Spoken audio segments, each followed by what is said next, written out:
Good afternoon, folks. This is Kennedy Jorgensen and Christina Rollins from BIS AMS 369 in Seattle, Washington, reporting live from the University of Washington. Thanks for listening. Today we're talking about the ways in which female sports broadcasters are portrayed in the media, as well as the contradicting criticism women receive as a result of these portrayals. To begin, women are often hypersexualized in all forms of media, ranging from advertisements for men's fragrance all the way to women's makeup. But furthermore, women are hypersexualized and praised for emphasized femininity in the sports media world. Advertisements and sports media coverage surrounding women promote and praise attention towards female sports broadcasters. If they're beautiful, then why wouldn't you watch them? But let's not forget, they also talk about sports. In addition, YouTube videos and memes from major journalistic networks contribute to this hypersexualization. Exaggerating women's body parts on a picture orders the ability to emphasize the feminine appeal people like Fox Sports reporters Charissa Thompson and Erin Andrews bring to the male gaze. Even when these female sports reporters are off the field, they're continued to be hypersexualized in order to satisfy hegemonic masculine viewership. It is often assumed that female sports broadcasters are used as a visual tool to gain more viewers, and as a result, more social, financial, and economic gain to networks. This assumption, however, also undoubtedly invites the questioning of a woman's sports intelligence. The stigma and conversation surrounding women in sport seems to always find a way to trivialize women, whether they are engaging in sport or speaking about it. The ideal hegemonic masculine man is supposed to be tough, unemotional, and competitive. According to Eric Anderson, American football has long been central to the construction of masculinity in the United States. Sport journalists have traditionally used their media platform to reify this social script, an act which simultaneously promotes their own masculine capital. While a sport such as football is tending to masculinity rather than femininity, women are in turn assumed to not have the capability or capacity to understand this sport. Additional problem for women to cover sports that they don't play. So football becomes a prime example of that.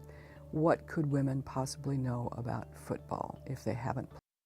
With no physical evidence or proof that women actually see sport differently than men, marginalizing advertisements and promos reinforce a superiority complex among men in speaking about sport.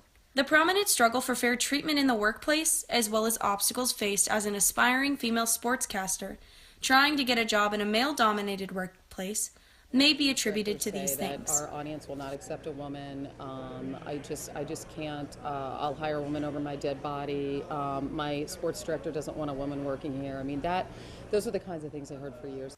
Female sportscasters are often facing a contradictory criticism of being too feminine to talk about sports, while also being necessary in the media to satisfy the hegemonic masculine viewership of sports.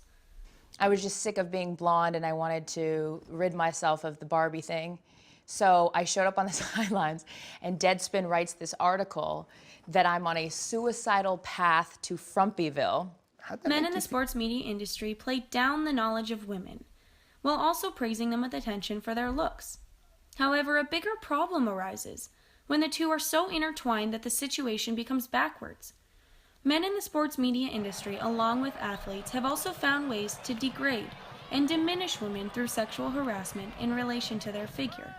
And in order to justify this, they attribute it to an assumed lack of knowledge women have regarding sports. Because now I'm doing this for credibility, and I'm not getting the credibility, I'm just getting attention now for being ugly. So you went back to your natural blonde. Yeah. What did Deadspin write?